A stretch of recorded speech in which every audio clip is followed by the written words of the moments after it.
Mortgages payable are long-term debts that are backed with a security interest in specific property. The mortgage will state that the borrower promises to transfer the legal title to specific assets if the mortgage is not paid on schedule. This is very similar to the long-term notes payable we just covered. The main difference is the mortgage payable is secured with specific assets, whereas long-term notes are not secured with specific assets. Another difference, mortgages payable are paid monthly. Like long-term notes payable, the total mortgage payable amount will have a portion due within 1 year, which will be classified as a current liability, and a portion that is due more than 1 year from a specific date. Commonly, mortgages will specify a monthly payment of principal and interest to the lender, usually a bank.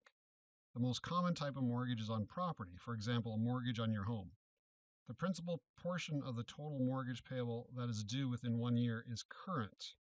To figure the amount of each payment to apply to the mortgage payable and how much is interest expense and how much is principal, we create an amortization schedule, which is just a spreadsheet showing all the payments and loan balances after each payment.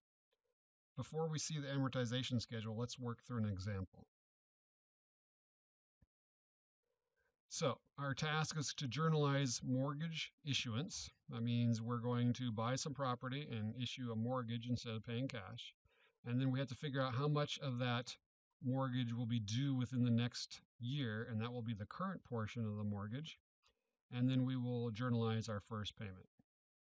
So we're going to buy a building for $100,075. There's going to be no down payment. Monthly payments are going to be $600. And the first one is going to be due January 31st. Interest rate is 6%. And we're going to get the building and issue the note on January 1st.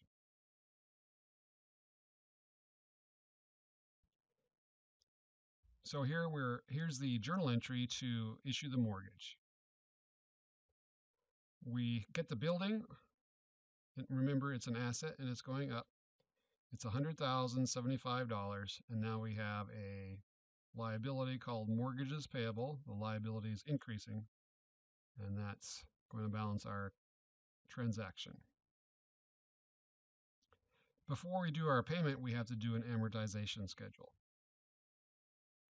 And we will figure out how much is due, how much principal is due within the next 12 months, and that will be considered the current portion of the liability. Here is our amortization schedule.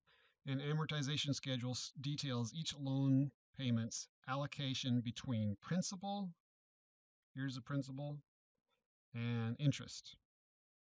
Notice that it shows each payment, the interest expense, the amount of principal being paid off each payment, and then the mortgage balance after the payment. We only have space to show 12 payments, but in reality, it would be for all the payments. At first, the amortization schedule may look intimidating, but the calculations are actually pretty simple. First of all, you're given the payment, and the payment remains the same every month. Next, we have to calculate our interest expense. Remember, the formula for simple interest is principal times rate times time. And since these are monthly payments, the time portion is 1 divided by 12, 1 month out of 12. And let's double check the author's math. Is the principal amount of $100,075 times 6% times 1 divided by 12, is that equal to 500.38? Go ahead and check on your calculator.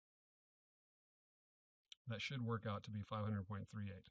Of course, this is currency, so we have to round to 2 decimals. Next, we have to calculate the principal, and all that is just you take the payment and subtract how much interest expense is being paid, and then the amount of principal being paid off is the difference. So in this case, $600 minus the interest expense of 500.38 gives us 99.62. This means out of this $600 payment, only $99.62 of this big mortgage is being paid off. As you can tell, over time, the principal amount slowly increases and the interest expense slowly decreases because remember, the payment is the same every month.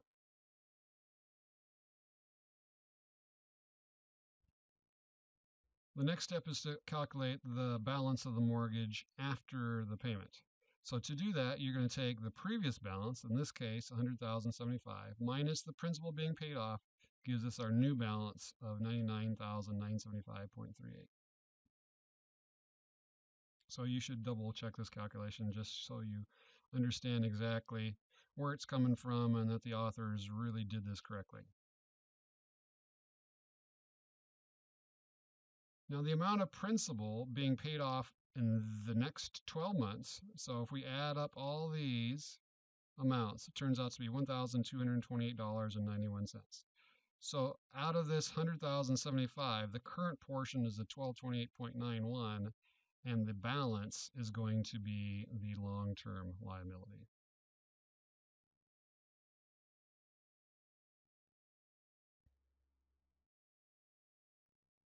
So this $98,846.09 is the long-term liability, and the $1,228.91 is the current liability.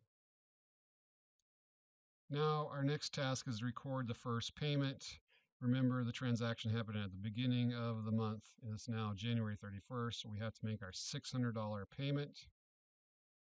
So to do this transaction, we need our amortization schedule. And we know we need to record some interest expense, and the amount to record is $500.38. Interest is going up. And we also need to record the amount of the mortgage that's being paid off, and that's the principal amount, $99.62. Add those two up, and those have to be equal to our payment, and cash is going to be going down for our payment.